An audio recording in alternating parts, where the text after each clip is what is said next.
അതാണ് മിസ്ർ എന്ന് പറയുന്നത്. മനസ്സിലായി നിങ്ങൾക്ക്? മിസ്ർ എന്ന് പറഞ്ഞാൽ നമ്മുടെ മനസ്സ് ഏതൊന്നിൽ സ്ഥിരമായി നിൽക്കുന്നുവോ അതാണ് നമ്മുടെ മിസ്ർ. അത് ചിലപ്പോ ഫിറൗനിസത്തിലാണ് നിൽക്കുക. അപ്പൊ നമ്മുടെ മിസ്റിന്റെ ആധിപത്യം ആർക്കാണ്? ഫിറൗനാണ്.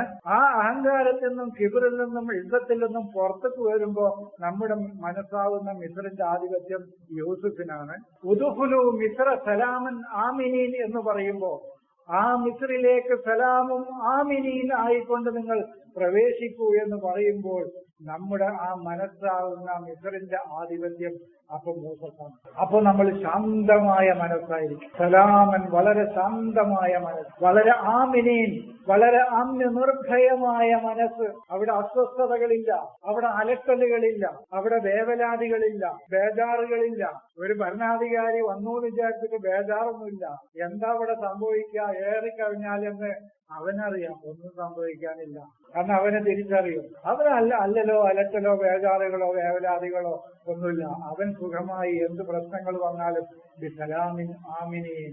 അവന്റെ മനസ്സ് സലാമുൻ ഉദ്ഖുലൂ മിസ്ര ബിസലാമിൻ ആമിനീൻ. വളരെ ആമിനീനായിക്കൊണ്ട് വളരെ നിർഭയമായ മനസ്സ്. എന്തിനാ വെറുതെ? വളരെ സുരക്ഷിതമായ സമാധാനത്തിന്റെ മനസ്സായിക്കൊണ്ട് നിങ്ങൾ മിസ്റിലേക്ക് പ്രവേശിക്കാം. ഞമ്മക്കിപ്പോ മിസ്റിൽ പോകാൻ പറ്റും. അപ്പൊ പറയും ഈ ആയത്തൊന്നും വേണ്ട.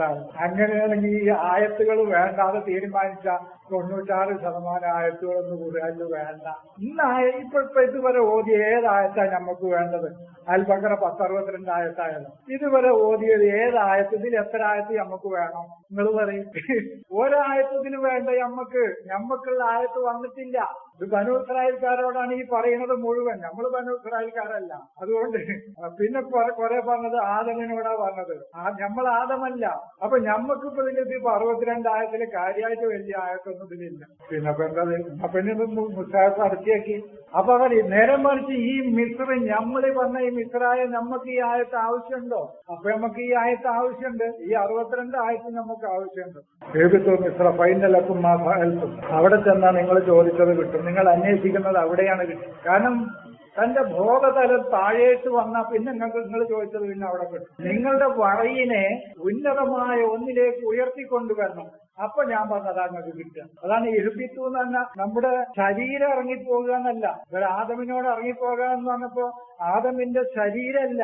ഇസത്തും കിബറും വരുമ്പോ അവന്റെ ബോധതലാണ് താഴോട്ട് പോണത്. അതിനെ താഴേക്ക് കൊണ്ടുപോയാലേ നിങ്ങൾ അന്വേഷിച്ചത് അവിടെ കിട്ടുള്ളൂ. നേരെ മറിച്ച് നിങ്ങളുടെ ബോധതലത്തെ ഉയരങ്ങളിലേക്കും ഉന്നതങ്ങളിലേക്കും നിങ്ങൾ ഉയർത്തിക്കൊണ്ടുവരികയാണെങ്കിൽ നിങ്ങൾക്ക് സമായിയായ ഫുഡ് ഏതാ നിങ്ങൾക്ക് വേണ്ടത് എന്നാ ചോദിക്കും. നിങ്ങൾ ഇഹിപ്പിത്തു താഴോട്ട് പോവുകയാണ്. നിങ്ങളുടെ ബോധം ഉയരങ്ങളിലേക്ക് കൊണ്ടുവരേണ്ടത് നിങ്ങളുടെ നിങ്ങളുടെ ബോധതലത്തെ ഉയരങ്ങളിലേക്ക് കൊണ്ടുവരൂ നിങ്ങൾ. പക്ഷെ നിങ്ങൾ ചോദിക്കുന്നത് താഴെ തട്ടിലുള്ള ഫുഡാണ്. അപ്പൊ നിങ്ങളുടെ ബോധതലത്തെ താഴോട്ട് കൊണ്ടുപോവുക. അവിടെ ചെന്നാൽ നിങ്ങൾ അന്വേഷിക്കുന്നത് നിങ്ങൾക്ക് കിട്ടും. വളിബത്ത് അലൈഹിം ദില്ലത്തു വൽ മസ്കനത്ത് വബാഉ ബിഗളബിൻ മിനല്ലാഹി ദാലിക ബിഅന്നഹും കാനൂ യക്ഫുറൂന ബിആയാത്തില്ലാഹി വയഖ്തുലൂന നബിയ്യീന ബിഗൈരിൽ ഹഖ് ദാലിക ബിമാ അസൗ വകാനൂ യഅ്തദൂൻ.